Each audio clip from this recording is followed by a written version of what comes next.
Upgrading to Town Hall 14 in 2023 is still a grind.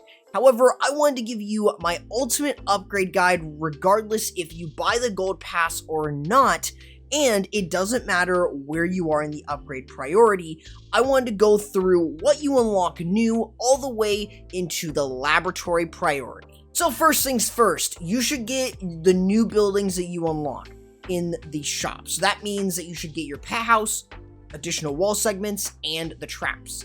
The additional traps should be upgraded to their maximum level as far as you can go, so that way you are not lagging behind.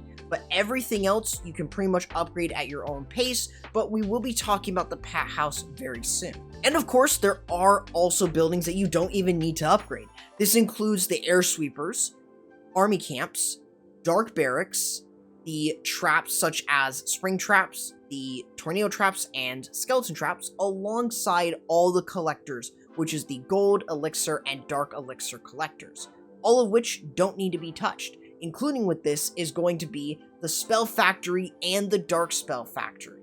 Now, of course, there aren't that many cost reductions that we've received since Town Hall 15 was released for Town Hall 14. So it just means that this is going to be a grind, and this could change in the future, especially with additional Town Hall levels. But of course, let's start off with your building priorities early on. Starting with the lab, pretty self-explanatory. You want to get your troops and spells and siege machines upgraded, so that's the spot. I would always recommend either a book. I would actually recommend the book here since the hammer can be used for something better. But the book is actually really good because you want to be able to take advantage of that new Town Hall experience and the boost that it gives to your army. Alongside that, you got the storages, which everything's going to be super expensive. So storages are a must, especially for dark elixir and gold. So elixir too as well. Now, of course, you've got the clan castle. This is where I would recommend using the hammer. This is a really good early time upgrade because even though you don't unlock a new troop slot or 5 more additional housing space to your clan castle, you get 3 spells, which allows you to hold a clone spell, which could be good for a strategy that we might be talking about soon. Otherwise, this is a really important upgrade and very much my third recommendation. After this, I would work on getting the Town Hall upgraded to the maximum level.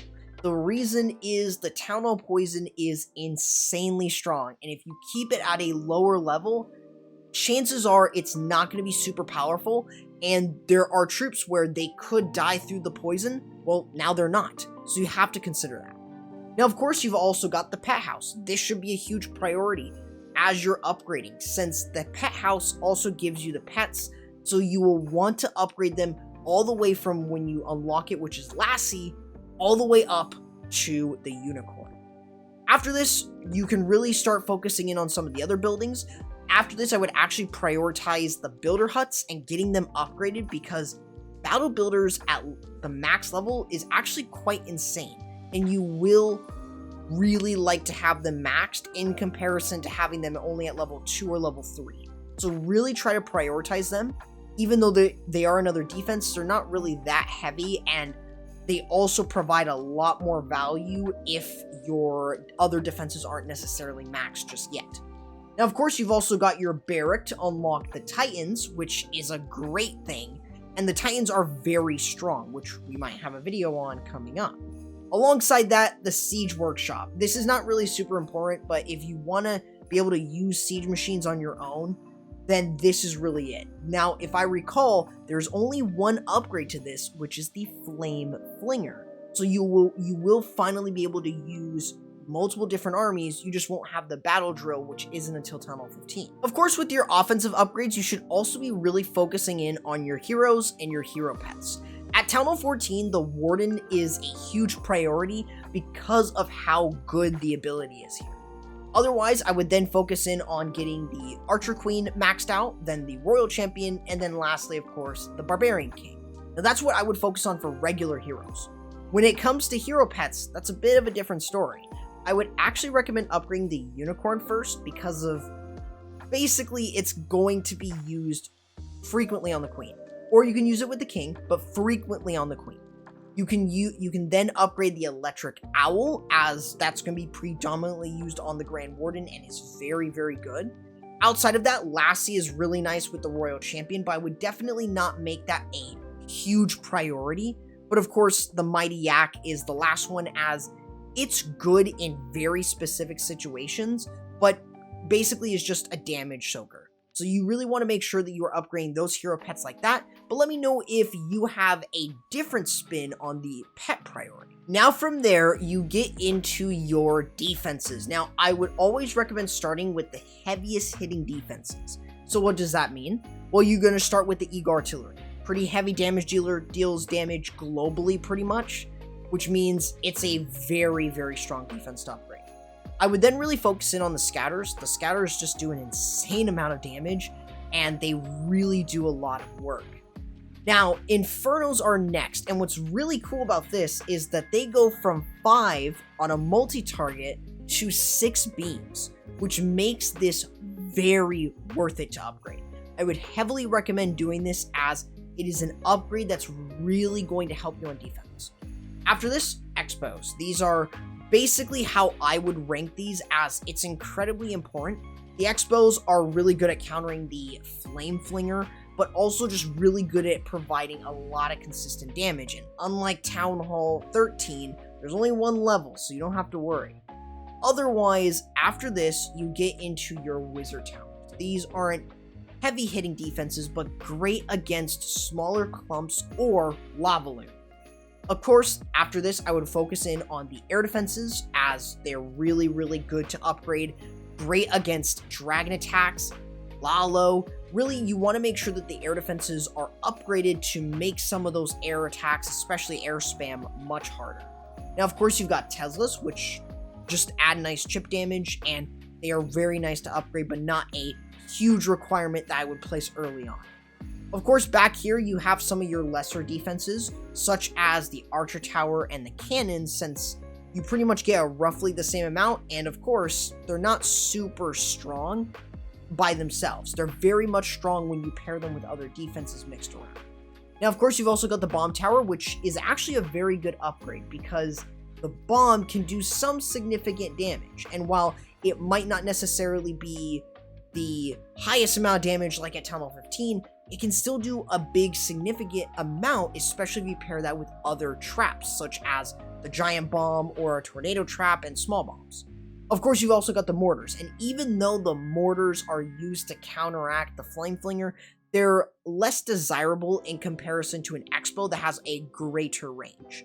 Otherwise, that's the easiest way to look at defensive priority. For the laboratory priority, we're going to split this up into 2 sections. What you should do at the very start as a new Town Hall 14, and what you can start upgrading later on as more of advanced armies. Now, of course, the first thing that you should upgrade is Barbarians and Archers. They're very good to upgrade for farming, but they're really, really good for the hero abilities, since the hero abilities matches the same level as the Barbarians in your lab, so it's really important.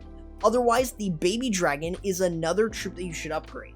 It's a very all-purpose troop that is great for funneling, which is why I would always recommend these first 3 armies. They can be used for they can also be used for farming, so it provides you a lot of synergy and a lot of flexibility. However, from here, you can start to get into some other simpler strategies, stuff that you might want to use for the early stages of war or even mismatch attacks, which is great for balloons and electro dragons.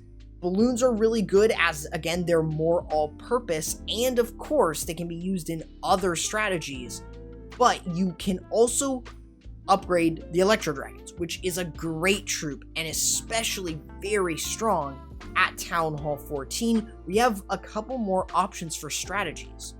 Now, of course, you also want to upgrade your healers, great for Queen Charges and Warden Walks, but also your bowlers. The Super Bowler Smash is insanely powerful at Town Hall 14. By far one of the best war strategies, and I would heavily recommend, despite this being a Dark Elixir upgrade, being one of your very few first upgrades that you do in case you want to start getting into war, as this strategy is insanely strong. Now, of course, we also have some more advanced armies. starting off with the Electro Titans. This is really good for different smash attacks like the Zap Titans and the Super Archer Blimp Titans, both of which are fantastic and strong. So I would always recommend though the Super Archer Blimp Titans, as it's a pretty strong bet, but both of which can be used. You want to prioritize the Electro Titans so you can pretty much use these armies quite considerably, but then also you upgrade the Clone Spell so it gets that additional space and also maxes it out. Now of course you've also got Hydra, which includes the Dragon and Dragon Rider getting additional levels. This is simple spam, which is going to provide you with a lot of sweet value. But of course, the Dragon and Dragon Rider combo can be paired up with the Clone Spell, which you already upgraded. So it's a very, very good strategy that I would recommend upgrading if you want something simple and spam. Now, tips to upgrading faster is you have to keep in mind that there is no right or wrong way, so anything I say here, you don't really have to follow if you don't want to follow it as a set guideline. Otherwise, the other things that you do want to prioritize is the clan capital raids. You might want to purchase 3 research potions each week, resulting in 12 potions per month from the trader, which remember, the reset is every Tuesday.